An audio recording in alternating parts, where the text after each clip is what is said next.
جنت میں کون سی جماعت جائے گی ڈیش ڈیش ڈیش.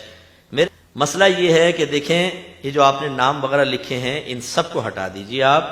جنت میں وہ جائے گا جو دنیا کا مقصد پورا کرے گا، دنیا میں آمد کا مقصد پورا کرے گا. اور یہ مقصد کی تکمیل جو ہے وہ یقینی بات ہے کہ پہلے تو عقیدہ صحیحہ سے ہوگی، دوسرا احکام شرعیہ عملیہ سے ہوگی، اور تیسرا گناہوں سے اجتناب سے ہوگی.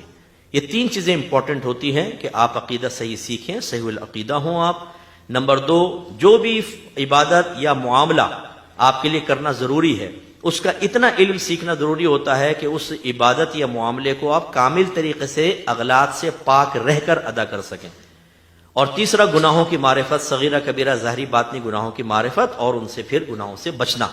جو یہ تین کام کر لے گا انشاءاللہ جنت میں جائے گا. اب یہ نام نہ رکھیں کہ فلاں فرقے والا، فلاں فرقے والا، فلاں فرقے والا، اس کو چھوڑ دیجئے. ہو سکتا ہے کہ ہمارے اہل سنت کے اندر کوئی سنی آدمی کہتا ہے میں سنی ہوں، صلاۃ والسلام بھی پڑھتا ہے سب کچھ، لیکن ایک دفعہ اس نے ظاہر کیا کہ وہ کہتا ہے یار میرے کبھی کبھی ذہن میں آتا ہے دو خدا ہیں، تب یہ نظام چل رہا ہے. تو کیا صرف سنی کہلانے کی وجہ سے جنت میں چلا جائے گا؟ بولیے نہیں جائے گا. ٹھیک ہے، یہ بات ذہن میں رکھیں. عقیدہ ٹھیک ہونا چاہیے اور بالکل شریعت کے مطابق ہونا چاہیے. اب آپ کا سوال اگلا یہ ہو سکتا ہے کہ ہمیں کیسے پتہ چلے گا کہ عقیدہ صحیح ہے کہ نہیں؟ تو پھر میں سوال کروں گا ابھی تک آپ کو کیوں نہ پتہ چلا کہ عقیدہ کیسے سیکھنا چاہیے اور صحیح ہوتا ہے کہ نہیں؟